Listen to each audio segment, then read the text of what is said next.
How to find the number of terms in an arithmetic sequence.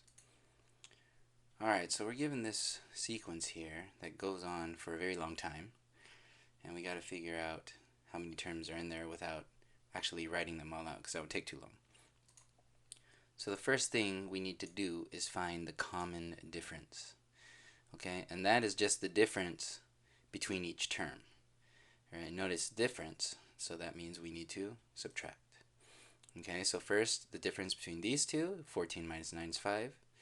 19 minus 14 is 5. So we can assume that the difference between all the ones in between is 5.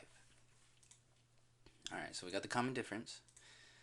Now, what we do is we recall this equation here. So we take our common difference and we substitute it along with the first and last term into the equation. Okay, so here's the last term, goes right here. Right, the common difference is the d, commonly used d for that. And then we have our first term here. Okay, so we put it into this very simple equation. Then after that we simply solve for n. Okay, so first thing I'm going to do is subtract 9 from both sides here. I get 5 9 equals 90. Then divide both sides by 5.